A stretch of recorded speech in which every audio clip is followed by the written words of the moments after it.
Aujourd'hui, nous recevons pour vous coach Issa Démé, coach en développement personnel, donc chef d'entreprise. Il est auteur du livre Rompre avec l'ignorance. Il faut rappeler qu'il est économiste spécialisé en banque assurance. Bonjour à vous, coach Démé. Oui, bonjour. Bienvenue à nouveau sur notre plateau. Merci à vous pour l'invitation. Coach en développement personnel, on se demande comment se comporte votre coaching aujourd'hui, surtout dans l'univers où on se trouve actuellement avec une floraison de coachs un peu partout. Ok, ça se porte très bien. Ça se porte très bien. Et effectivement, il faut dire que la notion de coaching est une notion à la mode. Mais nous qui sommes dedans, c'est une satisfaction parce que aujourd'hui, plus on aura des coachs, plus notre société qui est aujourd'hui malade sera soignée. Et comment on arrive à se distinguer des autres dans le coaching? C'est à travers le travail, à travers ce que vous donnez. Je pense que c'est les autres qui apprécient ce que vous donnez. Et quand on est coach, comme j'aime le dire, la définition d'un coach, c'est celui qui est à mesure d'apporter des solutions. Pas apporter des solutions, amener les autres à apporter des solutions à leurs propres problèmes. Donc, c'est le mécanisme de l'identité humaine. Donc, si vous arrivez à apporter du bonheur aux gens, si vous arrivez à les accompagner à se réaliser, les gens viendront vers vous. Il faut dire que le coaching aujourd'hui, c'est un métier comme tous les autres métiers. C'est votre compétence, l'amour de la chose qui va vous amener à occuper le terrain. Maintenant, c'est vrai qu'il y a des coachs. Aujourd'hui, moi j'ai dirigé un peu la Fiat. On avait 500 coachs au Burkina en son temps. Aujourd'hui, avec les structures qui forment aujourd'hui, on sera peut-être à plus de 700, 800 coachs aujourd'hui. Okay. Mais on n'entend parler que de quelques-uns. Maintenant, c'est ceux qui donnent satisfaction sur le terrain, c'est d'eux qu'on va entendre parler. Mais au fond aussi, il faut dire qu'il y a 3 types de coachs et les gens essaient de les confondre. Il y a 3 types de coachs. On peut être coach pour soi-même, coach uniquement pour son entourage, sa famille, être coach également comme un métier, un coach de métier. Mais la plupart des gens qui partent faire le coaching, peut-être pour eux, mais comme la formation est intéressante, ils arrivent à avoir des outils assez intéressants, sans préparation, ils se lèvent et ils se proclament. Alors qu'il y a tout un tas de choses derrière qu'il faut faire, il y a tout un tas de préparation. Donc ceux qui ne se préparent pas et qui se lancent, 2 jours, 3 jours, vous allez voir qu'ils vont abandonner encore le titre de coach et revenir encore à la vie ordinaire. Voilà, parce que les gens, le coach c'est comme un miroir. Et les gens doivent s'identifier à vous. Moi, j'aime dire aux jeunes coachs parce que moi-même, j'ai commencé à certifier des coachs, mais dans le domaine quantique. Moi, je certifie des coachs formateurs quantiques. Maintenant, j'aime le dire que le coach doit séduire à travers sa façon de parler. Le coach doit séduire à travers sa façon d'être, à travers sa façon de marcher. Donc les gens doivent, en voyant le coach, doivent pouvoir s'identifier au coach. Mais si ce n'est pas le cas, vous allez voir que les gens ne vont pas trop s'intéresser à vous. Comme quoi, il faut faire la différence, quel que soit le domaine où vous êtes. Alors, coach Démé, c'est beaucoup d'inspiration aussi pour écrire, parce que vous êtes à une dizaine de livres. Oui. Aujourd'hui, c'est Rompre avec l'ignorance. Déjà, pour les autres que vous avez eu à éditer, les autres livres, comment ça se passe? Est-ce que ces livres sont bien accueillis par le public burkinabé et extérieur? Oui, ces livres sont très bien accueillis. Il faut dire que parmi les 10, il y a 3 que je vends. Les 7, je les donne gratuitement aux gens. Ok. Voilà, j'écris pour le bonheur des gens, j'écris pour amener les gens à pouvoir se retrouver. Et ces livres sont bien accueillis. Parce qu'aujourd'hui, quel que soit là où vous partez pour animer une conférence, vous allez voir des gens qui ne vous connaissent pas vont venir à la conférence pour vous croiser, vous dire merci. Parce qu'ils ont pu avoir accès par l'intermédiaire d'une autre personne à un de vos écrits qui a contribué à améliorer leur vie. Et c'est ça en fait le travail de coach. On aime dire que la meilleure chose que vous puissiez faire, c'est d'abandonner tout pour le service des autres. Et être coach, c'est un peu ça. Vous abandonnez tout pour le service des autres. Vous plantez l'arbre sous l'homme sous lequel vous ne voulez pas vous asseoir. Et c'est ça qui est assez important dans le domaine du coaching. Donc, les autres livres, les gens réclament. C'est vrai que dans ces 2 jours, l'année passée, j'ai beaucoup écrit. Cette année, je me suis concentré un peu beaucoup plus rompre avec l'ignorance. Mais l'année passée, j'ai beaucoup écrit, j'ai partagé. Et les gens me réclament toujours des écrits pour pouvoir lire. Parlons maintenant de rompre avec l'ignorance. Alors, l'ignorance déjà, coach Démé, comment vous la définissez? Ok, il faut dire que la notion de l'ignorance est définie dans notre jargon, coaching, mais est définie aussi de façon ordinaire. Nous, quand on parle d'ignorance, ça n'a rien à voir en fait, avec une personne qui ne sait pas lire ni écrire, mais nous, on parle d'ignorance avec une personne qui n'a pas réussi à développer ses facultés pour pouvoir avoir ce qu'il veut dans sa vie. En d'autres termes, je prends la définition. On dit un homme instruit est celui qui a, Napoléon Hill qui définissait ça, et de l'homme instruit est celui qui a pu développer ses facultés et ses facultés pour obtenir ce qu'il veut sans biaiser les droits d'autrui. Obtenir ce qu'il veut en termes de quoi? En termes de santé, obtenir ce qu'il veut en termes de prospérité, en termes de bonheur, en termes de joie. Si vous n'arrivez pas à avoir tous ces éléments, vous passez votre temps à vous plaindre au sujet des gens, au sujet des autres, au sujet du gouvernement, il y a un problème. Vous savez, je suis en train de travailler sur un article scientifique toujours sur l'ignorance. Et la dernière fois, on voyait 300 docteurs, 3000 docteurs plutôt, sur le territoire ivoirien qui grévaient parce qu'ils n'avaient pas d'emploi. Nous, ça nous pose un problème. Parce qu'on peut se dire qu'on est instruit, qu'on connaît, et qu'on prend, c'est-à-dire son malheur, pour pouvoir mettre sous la responsabilité d'autres personnes. Dans le jargon de développement personnel, ça c'est de l'ignorance. Parce qu'on dit, l'ignorance, lorsqu'on n'arrive pas à prendre conscience de sa propre valeur, de sa propre capacité, il faut continuer toujours à apprendre. Parce qu'il y a tout en nous et à la nature pour pouvoir vivre une vie épanouie. Et dans ce livre, vous parlez de l'école classique, pour ne pas dire vous comparez l'école classique à l'école de la vie. Où se situe la différence? La différence est que l'école instruit et on dit la vie éduque. C'est deux choses différentes. Donc, vous allez voir que à l'école classique, c'est l'école qui donne, je l'ai défini, c'est l'école qui donne le BPC, qui donne le bac, qui donne le doctorat, dont nous tous, nous sommes des produits. Mais le constat, c'est quoi? Lorsque vous regardez ce qu'on appelle des intellectuels, vous allez voir que ce sont des gens qui se plaignent. Ils se plaignent au sujet de tout. Mais en même temps, des gens qui ne sont pas totalement épanouis.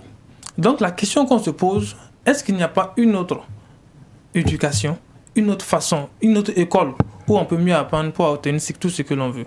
Et on a constaté qu'il y a l'école de la vie, qui est là, qui est une école qui ne donne pas de diplôme, qui est une école qui enseigne de façon, qui n'enseigne pas en fonction des caprices, mais qui vous enseigne à travers l'expérience. Et c'est pourquoi nous disons aujourd'hui, dans ce livre, j'ai dit que c'est bien d'aller à l'école, aller apprendre les connaissances générales du monde, mais au-delà de ça, il faut aussi aller à la vie pour aller apprendre l'école de la vie. Parce que c'est dans cette école qu'on apprend tout ce qu'on veut, tout ce qu'on peut avoir pour être meilleur. Donc, l'école, j'ai fait la comparaison, j'ai un peu expliqué à travers certains auteurs qui ont également travaillé sur l'école classique, qui ont démontré un peu les failles de l'école classique, qui démontrent que à l'école classique, on apprend. Et il y a une différence fondamentale entre la notion de savoir et de connaissance. Et dans le domaine du développement personnel ou dans le domaine du coaching, lorsqu'on parle de savoir, à l'école, on donne des savoirs. Et le savoir est constitué d'informations. Et l'information, c'est quoi? C'est quelque chose qui vous inspire, quelque chose qui vous motive, mais qui n'apporte pas un changement fondamental dans votre façon d'être et de vous comporter. Et c'est ce que nous constatons aujourd'hui avec les intellectuels, ce qu'on appelle les intellectuels. Quand vous les écoutez et quand vous les voyez faire, c'est totalement différent.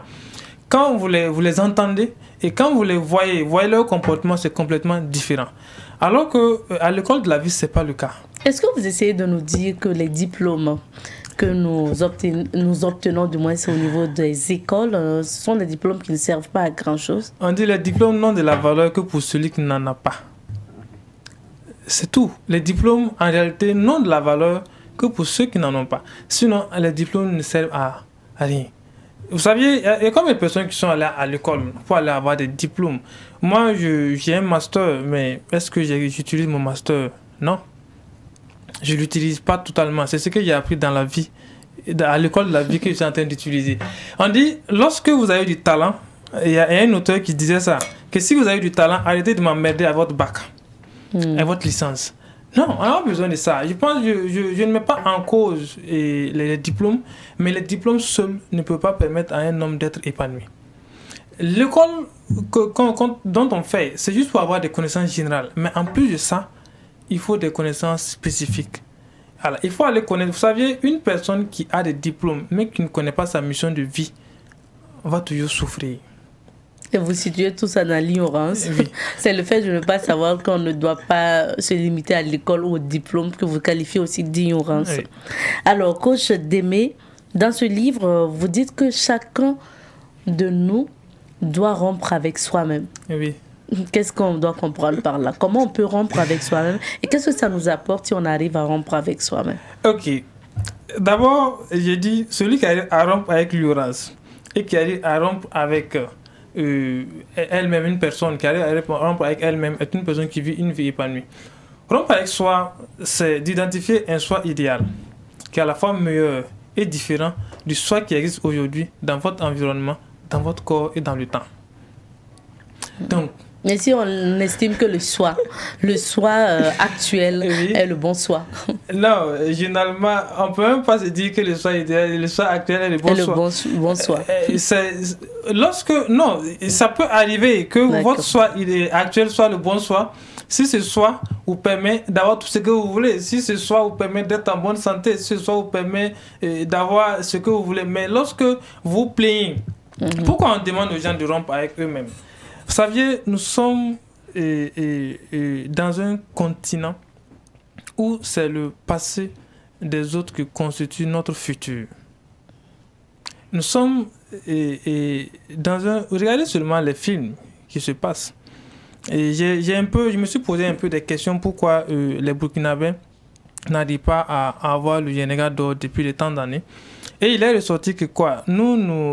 C'est plutôt pas des films de spectacle que les Africains veulent, mais des films de salle. Pourquoi? Parce qu'on a tellement de douleurs que lorsque on doit aller s'asseoir encore, écouter d'autres douleurs, écouter encore d'autres passés. Non, les gens veulent des choses pour s'éclater. C'est-à-dire que notre passé occupe une place importante dans notre vie. Et nous ne pouvons pas vivre dans ce passé-là et être heureux. Donc il faut rompre avec soi. Rompre avec soi, comment ça peut se faire? Ça peut se faire tout simplement d'abord, le premier élément, c'est de pouvoir aligner vos intentions et vos pensées. Intention et pensée, c'est quoi? Lorsque vous pensez à quelque chose, que vous commencez à vous sentir, vous ne pouvez pas vouloir un futur radieux en faisant toujours recours à votre passé pour pouvoir... C'est-à-dire, il y a des gens qui évitent, qui veulent un futur en évitant le passé. Non, il faut accepter le passé, dominer, c'est-à-dire le présent, et attirer le futur vers le présent. Donc, d'abord, il faut penser et se sentir de la même manière. Deuxième élément, on dit il ne faut pas être sous l'influence de votre environnement. On dit, pour atteindre la grandeur, il faut entretenir un rêve qui est indépendant de son environnement. Deuxième élément. Donc, l'autre élément, c'est la notion de temps dont on évoque. Donc, lorsque on veut atteindre cela, la notion de corps, il faut dépasser le corps. Le rompre avec soi, c'est un thème assez intéressant, souvent assez compliqué, et parce que les thèmes sont assez puissants. Puisque quand on parle de rompre avec soi, moi je suis plus dans le modèle newtonien, dans le modèle quantique que dans le modèle newtonien cartésien, où nous quittons sous la domination de notre passé et nous ne vivons pas dans le présent, mais nous vivons le futur dans le présent. Voilà. Dans ce rompre avec soi, une personne arrive à rompre avec elle-même lorsque cette personne cesse d'utiliser ses patrons, d'utiliser par exemple son patron pour réaffirmer son addiction au jugement, d'éviter qu'il n'utilise plus encore ses ennemis pour réaffirmer son addiction à la haine, qu'il n'utilise pas sa famille pour réaffirmer son addiction au malheur, qu'il n'utilise pas aussi ses employés. Oui. Qui n'accuse pas. Qui n'accuse pas. En français simple. Qui n'accuse pas. Donc, une personne arrive à rompre avec elle-même lorsque cette personne n'attend pas la richesse pour se sentir riche. Lorsque cette personne n'attend pas la guérison pour se sentir en bonne santé. Lorsque cette personne n'attend pas une nouvelle relation pour pouvoir se sentir aimé ou pour pouvoir vivre l'amour. Donc, une fois que vous arrivez à être dans ça, ça veut dire que vous vivez en phase avec vous-même. Vous n'accusez pas des gens. Vous n'êtes pas dans des regrets. C'est pourquoi j'ai évoqué la notion des 300. Accuser quelqu'un de son malheur, on dit Jim Rohn le disait, que la plus grande source de malheur est le malheur de soi. Et la plupart des gens sont dans ça. Accuser, c'est mettre la responsabilité de sa vie sur quelqu'un qui lui-même n'arrive même pas encore à prendre la responsabilité de sa vie. Donc c'est pourquoi dans la notion de rompre avec soi, nous demandons aux gens également de travailler à imaginer ce qu'il veut, à ressentir ce qu'il veut et à vivre ce qu'il veut avant que la chose ne soit. D'accord. Alors, coach, dans la deuxième partie de votre livre, vous l'avez consacré donc aux théories d'écrivains et d'auteurs, de grands auteurs d'ailleurs. Oui. Je peux citer Jean-Jacques Rousseau. Alors, de toutes ces théories-là, quelle théorie vous approuvez et pourquoi? Ok. J'ai tenté d'exposer, parce que parler d'école aujourd'hui, c'est osé, parce que les gens vont se poser des questions, pourquoi? Mais au fait, notre travail, c'est de donner de la vérité aux gens, les aider à s'en sortir. Et on ne peut le faire que lorsque on arrive à toucher des parties sensibles des êtres humains. Donc, j'ai évoqué à peu près 3 auteurs qui ont parlé de l'école. Mais ce n'est pas eux seulement, il y a beaucoup d'autres auteurs. Jean-Jacques Rousseau qui propose l'éducation négative. Et sa théorie est fondée sur le fait que la meilleure façon d'éduquer est d'éduquer selon la nature et non selon les caprices des hommes. Parce que pour lui, la nature et les hommes sont corrompus et la nature est bonne. Et il parle sur ça. Donc, il veut qu'on laisse que l'enseignant ne vienne pas influencer l'enfant en lui bombardant de théories et de connaissances et de savoir et de l'information, mais que l'enseignant soit un guide et permettre à l'enfant de pouvoir se développer, parce que la nature a déjà tout pour permettre à l'enfant de se développer. Ça, c'est sa théorie. J'ai parlé également de Ken Robinson, qui dit que l'école tue la créativité, mais cela est d'autant vrai. On va vous dire que la créativité d'un enfant est de 98% entre 0 et 7 ans. Mais la créativité est de 2% lorsque nous atteignons 45 ans. Mais prenons l'exemple, nous passons, elle est entre 20 et 45 ans, ça tourne autour de 56%. Mais nous passons comme étant, on finit d'étudier à partir de quand? Lorsque vous voulez faire une thèse dans nos contrées, avoir une thèse à 30 ans, vraiment c'est une chance. À moins d'aller faire la médecine où on peut espérer pouvoir avoir le doctorat à 27 ans, à 28 ans. Sinon, dans les autres filières, vous allez avoir la thèse à 30 ans, 33 ans. 33 ans, ta créativité est à 56%. Tu vas venir créer quoi encore? Quel est te plaindre? Non, il faut laisser les gens créer plus tôt. Oui. C'est ce que vous essayez de nous dire. C'est ça. C'est ce que j'essaie d'expliquer à partir de là. Et l'autre élément assez important, c'est que l'école nous forme à être ce pourquoi nous avons été formés. Ça, c'est assez important. Alors que l'école devrait nous guider à faire ce que nous aimons. J'ai un article scientifique sur le talent. Et ce qui est ressorti dans mon étude est que personne ne peut connaître son talent, exploiter ce talent-là et vivre malheureux. Malheureusement, est que la question, quand vous publiez sur le talent, il y a sur les 98% de gens qui vont vous écrire, ils vont vous dire comment découvrir mon talent. C'est ça. Ça veut dire qu'il y a un travail fondamental. Comment détecter le talent, comment savoir. L'école devrait quand même nous aider par rapport à ça. Découvrir nos talents et dire quelle est notre mission de vie. Parce qu'une fois que vous n'avez pas votre mission de vie, vous vivez une vie inutile. Et beaucoup de gens vivent des vies inutiles. Alors, coach, le temps risque de nous faire défaut. Okay. Nous allons maintenant nous intéresser à l'ignorance. Vous avez donné la définition de l'ignorance. Vous avez dit qu'il faut rompre avec cette ignorance pour vivre, espérer une vie heureuse et merveilleuse. Comment ça peut se faire? Comment on peut rompre avec l'ignorance? Surtout quand on sait qu'il y a des gens qui ne savent pas qu'ils sont ignorants. Oui, on dit... Et il y a l'autre, Tao et Kim, qui disait que lorsque les gens savent qu'ils ne savent pas, ils peuvent trouver leur propre voie. Et la majorité socratique que nous utilisons beaucoup dans le coaching nous dit que rompre avec l'ignorance, c'est mourir soi-même et laisser naître un être nouveau. Oui. Mourir soi-même et laisser naître un être nouveau. Rompre avec l'ignorance, c'est d'être dans le questionnement. D'abord, le premier élément, c'est de savoir qu'on ne connaît pas. D'accord. Deuxième élément, c'est de se dire que ce que nous avons reçu à l'école est orienté vers l'extérieur. En fait, c'est ça qui est assez important. L'école donne des choses assez intéressantes, mais des choses intéressantes qui sont orientées vers l'extérieur. Alors que tout changement, toute amélioration qu'on va apporter à un homme et qui est basée vers l'extérieur sera transitoire et arbitraire. Donc, ça dit il faut forcément travailler sur le monde intérieur. Donc, déjà, j'ai donné 5 éléments dans le document pour aider les gens à rompre avec l'ignorance. Le premier élément, c'est de ne pas prendre le manque de temps, de ne pas justifier. Le manque de temps ne doit pas être une justification de ne pas aller apprendre. Parce que comme on le dit, on dit les apprenants hériteront de la terre et les savants seront merveilleusement aptes à vivre dans un monde qui n'existe plus. Donc pour ne pas vivre dans un monde qui n'existe pas, il faut continuer à apprendre et ne pas prendre le temps pour justifier. L'autre élément, le deuxième élément, c'est quoi? C'est de vaincre, de détruire la certitude de la connaissance. Détruire la certitude de la connaissance. Vous savez, quand les gens finissent leur étude avec le BPC, le bac, ils pensent qu'ils connaissent tout. Et suivez, aujourd'hui, au Burkina, on a tellement d'experts. Chacun assis à son master, il devient expert. Mais un pays où on a des experts qui ne se connaissent pas, c'est dangereux. Voilà. Donc, il faut détruire la certitude de la connaissance et se remettre toujours en question. Et c'est comme le disait Socrate, tout ce que je sais et que je ne sais rien. Et la connaissance, la vraie connaissance, lorsque vous commencez à l'avoir, c'est à ce moment où vous vous rendez compte que vous ne l'aviez pas. Donc, troisième élément, c'est d'utiliser la formation, de ne pas utiliser la formation comme une dépense, mais comme un investissement. Donc, il faut continuer à se former. Je pense que dans le livre, là, j'ai parlé un peu du système de formation que les gens évoquent, ce qui est assez important.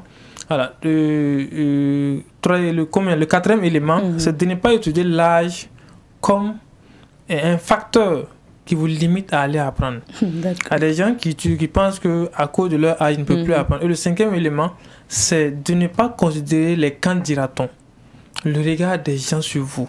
Si vous continuez à regarder les gens qui parlent, moi j'aime le dire, que vous soyez beau, vilain, que vous soyez bon ou méchant, vous serez critiqué.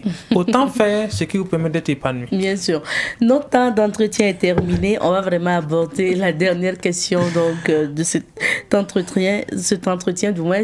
Où est-ce qu'on peut avoir le livre Rompre avec l'ignorance et à quel prix? Et nous savons aussi que vous avez un programme de dédicace. Comment ça va se passer? Ok, donc pour le moment, nous sommes en train de faire la distribution. À travers la dédicace, il y a la dédicace qui est prévue pour Tenkodougou le 8 janvier. Ouagadougou et Bobo, c'est déjà passé? Oui. Ouagadougou, c'était le 27. Et Koudougou, c'était le 6 novembre. Le 27 octobre et le 6 novembre. Et Tenkodougou, ça sera le 8 janvier. 8 janvier prochain. Le 8 janvier prochain. Il y a Banfora, qui est prévu pour le 16 et Banfora pour le 15 et Bobo pour le 16 janvier. D'accord. Voilà. Bobo, c'est pour le 16 janvier. Le livre, il coûte combien? Le livre fait 5 000 francs. 5 000 francs. Voilà. D'accord. En tout cas, un livre plein de savoir et qui va beaucoup vous apprendre. Et on peut l'avoir où? Vous pouvez l'avoir à déposé Jeunesse d'Afrique, vous pouvez l'avoir aussi à Mercury. Et vous pouvez l'avoir aussi à la librairie Zida, au niveau de la rue des Écoles. Maintenant, dans les autres villes, et que ce soit Koudougou, Tenkodougou, Bobo, Banfora, il y a des gens qui ont déjà le stock là-bas et qui font la distribution directe. Merci à vous, coach, d'être passé. Puis on vous souhaite encore beaucoup d'inspiration parce qu'on sait que vous pouvez nous sortir encore d'autres écrits, d'autres réflexions. Encore, je vous recommande Rompre avec l'ignorance, très instructif. Le coach Issa Démé est coach en développement personnel, il faut le rappeler, et auteur aujourd'hui donc d'une dizaine de livres, dont Rompre avec l'ignorance. C'est fini pour l'entretien de ce jour.